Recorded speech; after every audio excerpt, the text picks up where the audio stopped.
Bienvenida o bienvenido a esta nueva inmersión en profundidad. Hoy nos metemos de lleno en un tema fascinante, la tecnología accesible e inclusiva. Vamos a usar como base el documento C1 Tecnología Accesible Inclusiva, .pdf. Y bueno, algunas otras fuentes que hemos estado mirando. La misión, digamos, es entender bien cómo la tecnología puede, y yo diría que debe, diseñarse para que todas las personas, sin excepción, la puedan usar en igualdad de condiciones. Se trata de quitar esas barreras, ¿no? Las digitales, a veces también las físicas, que encontramos a menudo. Y vamos a ver qué significa eso del diseño universal en la práctica. Y aquí, ojo, una idea clave para empezar. Esto no va de poner parches al final o de hacer adaptaciones a posteriori. No. La inclusión de verdad, la que funciona, empieza mucho antes, en la concepción, en el diseño inicial del producto o servicio. Venga, vamos a desgranar esto. Empecemos por ahí, por el pilar, el diseño universal. La idea, que suena sencilla pero tiene miga, es crear cosas, productos, entornos, software, que le sirvan a la mayor cantidad de gente posible. De forma nativa, sin necesidad de adaptaciones específicas después. Exacto. Y no es solo una buena intención. Se basa en principios muy concretos. Que el diseño sea útil, práctico, para gente con distintas capacidades. Que sea flexible, que se adapte a diferentes preferencias, a diferentes habilidades. Que sea simple, intuitivo, fácil de entender. Que la información importante se capte bien, por la vista, por el oído, por el tacto. Vamos, por distintos sentidos. También que minimice riesgos o la fatiga innecesaria al usarlo. Y por supuesto que el tamaño, el espacio, permitan usarlo cómodamente. Incluso si tienes movilidad reducida o necesitas alguna ayuda técnica. Tiene todo el sentido, la verdad. Y lo interesante, creo yo, es que si piensas así desde el minuto cero, por ejemplo, usar HTML semántico, que básicamente es usar el código bien, ¿no? Para que las máquinas entiendan la estructura. Claro, que sepan qué es un título, qué es un botón. Eso. O poner el texto alternativo en las imágenes, el alt text. Asegurar que todo se pueda navegar con teclado, no solo con ratón. Cuidar el contraste de colores. Ujú. Pues todo eso, si se hace en la fase de diseño en el origen, te ahorra un montón de trabajo después y sobre todo garantizas que no dejas a nadie fuera desde el principio. Efectivamente. Es que es mucho más eficiente. Y más efectivo, claro. Que intentar arreglarlo al final, que suele ser un parche. Vale, pillada la idea del diseño universal como base. Pero claro, la realidad es que las necesidades son muy variadas, ¿no? ¿Cómo se aterriza esto para distintas discapacidades? Si te parece, empezamos por la visual, baja visión, ceguera. Perfecto. Pues aquí son cruciales herramientas como los lectores de pantalla. Son programas que leen en voz alta lo que hay en la pantalla. Texto, menús, botones, o lo envían a una línea braille. También los magnificadores de pantalla, claro, para quien tiene baja visión. Por eso es vital, como decías, lo del alt text en las imágenes. Si no lo pones para alguien que usa un lector de pantalla, esa imagen es como si no existiera, un vacío. Espera, ¿el lector de pantalla simplemente la ignora o dice imagen? Depende. A veces dice imagen, a veces gráfico, pero sin descripción, pues, no aporta nada. O directamente la salta. Por eso el alt text es tan importante. Describe lo que se ve. Y ojo, también confiarlo todo al color. Pulsa el botón verde.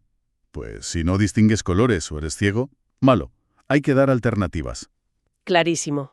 Con estas herramientas y un buen diseño web y de apps, las personas ciegas o con baja visión ganan muchísima autonomía. Vale. Pasemos a la discapacidad auditiva. Hipoacusia, sordera. Aquí me imagino que el reto es el contenido sonoro, ¿no? Vídeos, podcast. Eso es. Aquí la clave son los subtítulos para los vídeos y las transcripciones para el audio. Son vitales. Y no solo para ocio, ¿eh? Piensa en el trabajo, en la educación online. También es importante ofrecer, cuando sea posible, interpretación en lengua de señas. Y bueno, a nivel de hardware hay ayudas como audífonos, implantes, pero en lo digital la regla de oro es no depender solo del sonido. Si pones un vídeo, subtítulos. Y si pueden ser revisados por una persona, mejor que los automáticos, que a veces, fallan bastante. Sí, a veces son un poco creativos. Un poco, sí. Y si es un podcast, pues una transcripción. Si hay alertas sonoras en una web, que haya también una alternativa visual o táctil. Que la información llegue por varios canales. Entendido. ¿Y la discapacidad motriz? Dificultades con manos, brazos, coordinación. El ratón y el teclado de siempre pueden ser un problema, claro. Claro. Aquí el abanico de soluciones es muy amplio. Hay teclados especiales, más grandes, más pequeños, de una mano, virtuales en pantalla. Luego están los sistemas de seguimiento ocular, para controlar el cursor con la mirada. Joysticks adaptados, punteros que se usan con la cabeza, con la boca, incluso interruptores muy simples, un botón que puedes pulsar con cualquier parte del cuerpo que controles. Vaya. Y el control por voz, por supuesto, que cada vez funciona mejor. A nivel de software, lo fundamental es que todo se pueda hacer con teclado y que los botones, los enlaces, sean grandecitos, que no haga falta una precisión de cirujano para acertar. Claro. Nada de botones minúsculos o que desaparecen rápido. Exacto. Y evitar gestos táctiles muy complejos en móviles también es importante. La idea es poder interactuar con el mínimo esfuerzo físico posible. Me sorprende la cantidad de alternativas que hay, la verdad. Y nos queda la discapacidad cognitiva o intelectual, que puede afectar a la memoria, la atención, la comprensión. ¿Cómo adaptamos la tecnología aquí? Aquí la clave es sobre todo la claridad y la simplicidad. Usar un lenguaje sencillo, directo, evitar la jerga, las siglas sin explicar, estructurar la información de forma lógica, predecible, que sepas dónde estás y a dónde puedes ir. Ayudan mucho los apoyos visuales, iconos claros, infografías bien hechas. Y muy importante, reducir las distracciones. Nada de banners parpadeantes por todas partes, ni pop-ups que no puedes cerrar. Sí, eso molesta a cualquiera, pero me imagino que para alguien con TDAH puede ser imposible concentrarse. Exacto. Y para personas con dificultades de aprendizaje, dislexia, pues herramientas como el software que lee texto en voz alta son una ayuda enorme. O aplicaciones de comunicación con pictogramas. Se trata de facilitar la comprensión y dar la información por distintas vías: texto, imagen, audio, si es posible. Todo esto nos lleva claro a las herramientas concretas que hacen posible la accesibilidad. Has mencionado algunas, pero si te parece, profundizamos un poquito más. Claro. A ver, los lectores de pantalla son quizá los más conocidos para personas ciegas. NVDA es gratuito, de código abierto, funciona muy bien, y VoiceOver viene ya en todos los dispositivos de Apple. Para baja visión, los ampliadores de pantalla son esenciales, y todas las opciones de personalización visual. Poder poner alto contraste, cambiar colores, aumentar el tamaño de letra, el espacio entre líneas. Muchos sistemas operativos y navegadores ya lo traen incorporado. Sí, eso es verdad. Y los subtítulos, que cada vez vemos más. Incluso los automáticos en YouTube, Zoom, aunque, bueno, a veces la calidad es la que es. Sí, hay que tomarlos con cautela. Y la audiodescripción, que es esa voz extra que describe lo que pasa en pantalla en un vídeo para quien no lo puede ver. Exacto. Y luego hay tecnologías que a mí me parecen fascinantes, como los dispositivos ápticos y táctiles. Usan vibraciones, texturas, para dar información. Como, por ejemplo, Pues piensa en un bastón inteligente para personas ciegas que vibra de forma diferente si detecta un escalón, un bordillo o una persona, o guantes que te guían por una ruta vibrando en la mano derecha o izquierda. Hay prototipos muy chulos, como uno que leí, un bastón llamado Shape, que literalmente se dobla un poco para indicarte si tienes que girar a la izquierda o a la derecha. Es hacer tangible la información digital. ostras, lo del bastón que se dobla, eso es una pasada. Suena a ciencia ficción casi. ¿Y nos quedan las interfaces adaptativas? Sí, aquí entra todo lo que permite controlar la tecnología sin usar el teclado y el ratón de siempre. El reconocimiento de voz, que ya hemos dicho, ¿El texto a voz? el seguimiento ocular, ¿Los interruptores? y aquí hay un componente técnico importante, que a veces se olvida. WAI-ARIA. Guay Aria. Eso suena un poco a código arcano. ¿Qué es exactamente? Que va, no es tan complicado. Piensa que son como etiquetas extra que pones en el código HTML de una web. Ajá. Esas etiquetas le chivan a las tecnologías de asistencia, como un lector de pantalla, qué es cada cosa y cómo funciona. Sobre todo los elementos más modernos, más dinámicos. Un menú que se despliega, un carrusel de imágenes, un formulario complejo. Si una web moderna no usa ARIA bien, para alguien que usa un lector de pantalla puede ser un laberinto imposible de navegar. ARIA les da, digamos, las instrucciones de uso de esos elementos complejos. Entendido. Como ponerle acotaciones al guión de una obra para que los actores sepan qué hacer o cómo es el escenario. Vale, pues a pesar de todas estas herramientas, de los avances, la realidad es que todavía nos topamos con un montón de barreras, ¿verdad? ¿Dónde seguimos fallando más? Pues mira, en la web y en las apps móviles sigue habiendo tela. Lo básico, como decíamos, imágenes sin texto alternativo. Es increíble, pero sigue pasando muchísimo. Sí, Webs que no puedes usar bien solo con el teclado. Vídeos sin subtítulos decentes o podcasts sin transcripción. Formularios online que son una auténtica tortura si usas un lector de pantalla porque no tienen ARIA o están mal hechos. O cosas que parecen menores pero no lo son. Un contraste de color malísimo entre el texto y el fondo, que hace que leer sea difícil para mucha gente, no solo con baja visión. exacto. O esas animaciones que no paran y te marean, sin opción a quitarlas. En móviles, interfaces que no se adaptan bien a los lectores de pantalla o que te obligan a hacer gestos súper raros y complicados con los dedos. Son barreras que pueden parecer pequeñas a quien las diseña, pero que en la práctica te dejan fuera. Te aíslan digitalmente. Totalmente. Y a mí me preocupa especialmente el tema de la educación. Con todo el e-learning, si las plataformas no son accesibles, el problema se multiplica. Es una brecha digital y educativa enorme, sí. Plataformas que no funcionan con lectores de pantalla, vídeos de clases sin subtítulos, materiales en PDF que son solo una foto del texto. Claro, una imagen escaneada. El lector de pantalla ahí no puede leer nada. Nada. O contenido súper denso, mal estructurado, que para un alumno con dislexia o TDAH es muy difícil de seguir. Y las evaluaciones online, los exámenes, que a veces tampoco están adaptados. La solución pasa por exigir que las plataformas cumplan estándares como WCAG y por dar los materiales en varios formatos. El objetivo debería ser aprender sin límites, como dicen algunos, pero queda camino. Y en el trabajo, me imagino que 3/4 de lo mismo. Pues sí. Desde el minuto 1. Buscar empleo. Portales online donde no puedes navegar con teclado para echar el currículum. Y luego, dentro de la empresa, las herramientas internas, la intranet, el software de gestión de proyectos, los cursos de formación online.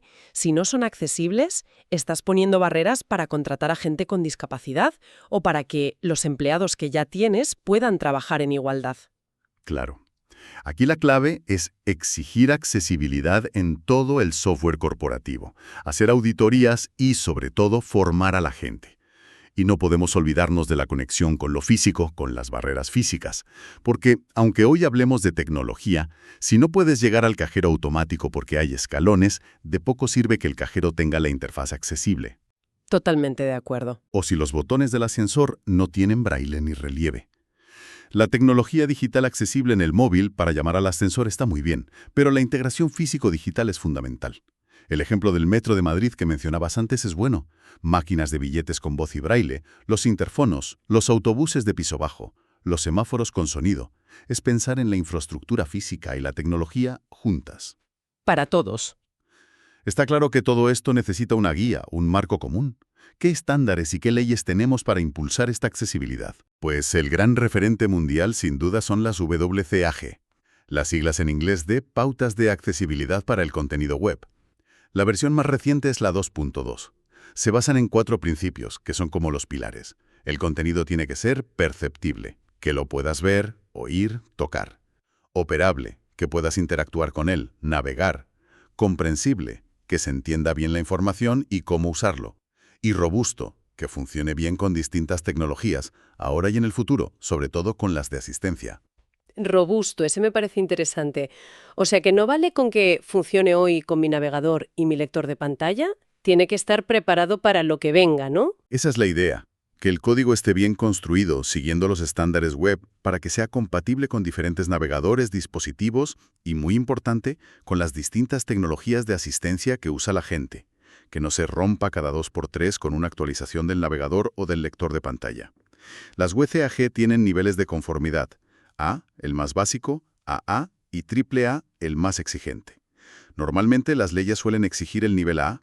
De hecho, WCAG 2.0 es un estándar ISO oficial, la ISO IEC 40050. Mencionaste WAI-ARIA antes. ¿Eso está dentro de WAI-ARIA o es algo aparte? Buena pregunta. Digamos que WAI-ARIA complementa a WebCAG. Mientras WebCAG te da las pautas generales, el contenido debe ser operable, ARIA te da herramientas técnicas más específicas, esos atributos que añades al HTML, para cumplir esas pautas en componentes web complejos y dinámicos que son súper comunes hoy en día. Ayuda a hacerlos operables y comprensibles para las tecnologías de asistencia. Vale, entendido. Y luego están las leyes. Has dicho que las leyes suelen pedir WebCAG AA. ¿Es así a nivel global? La tendencia es esa, sí. En Estados Unidos, la famosa Section 508 obliga a que la tecnología del gobierno federal sea accesible y se basa mucho en WebCAG.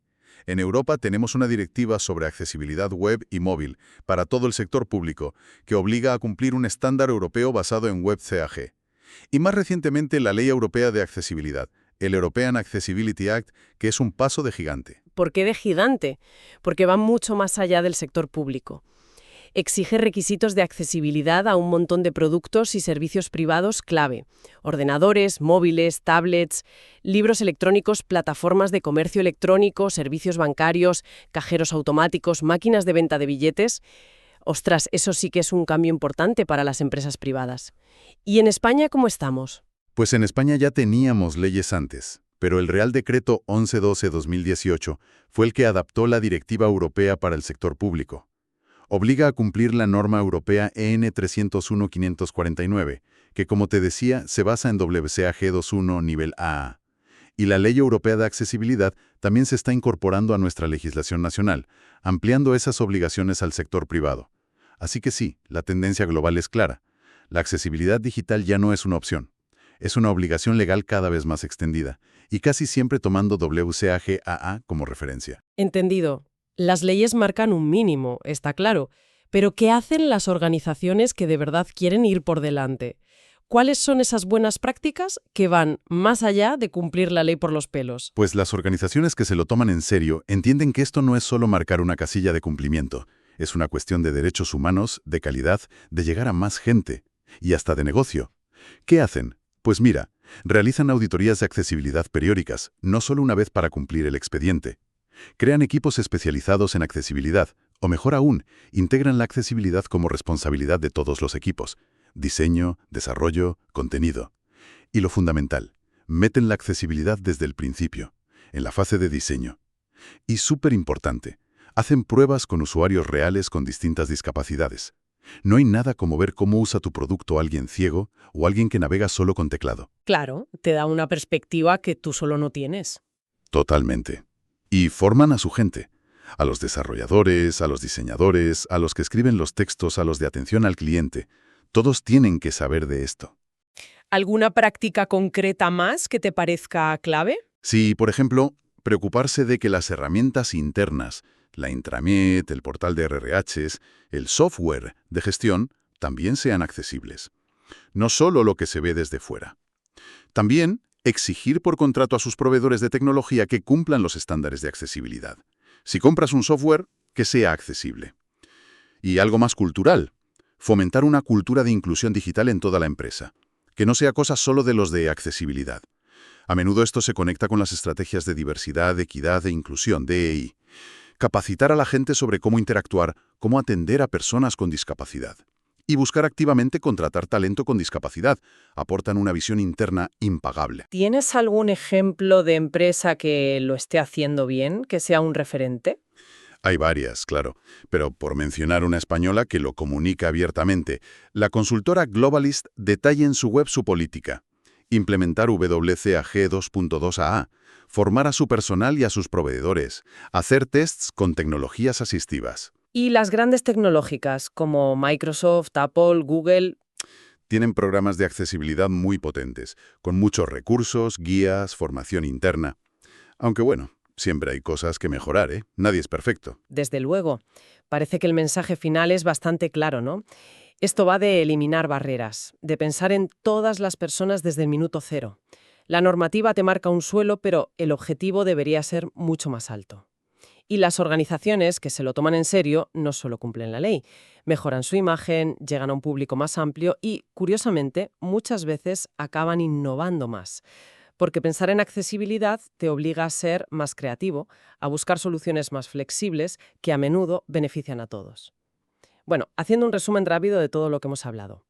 La tecnología accesible e inclusiva no es un añadido, no es un nice to have, es es esencial. Requiere un compromiso a todos los niveles, desde el diseño inicial, pasando por el desarrollo, hasta las políticas y la cultura de la organización. Se basa en aplicar principios universales, en adaptar soluciones cuando hace falta, en usar herramientas de asistencia y, por supuesto, en cumplir estándares y leyes para derribar esas barreras digitales y físicas. Exacto. Y si lo conectamos con el panorama general, esto encaja perfectamente con el derecho fundamental a la accesibilidad, un derecho reconocido por la ONU en la Convención sobre los Derechos de las Personas con Discapacidad. Construir una sociedad digital donde quepamos todos, donde nadie se quede atrás, no es solo una obligación legal o ética, es que nos enriquece a todos como sociedad.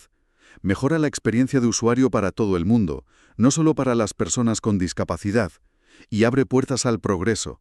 Los ejemplos de buenas prácticas y los marcos legales nos indican por dónde ir. Totalmente de acuerdo.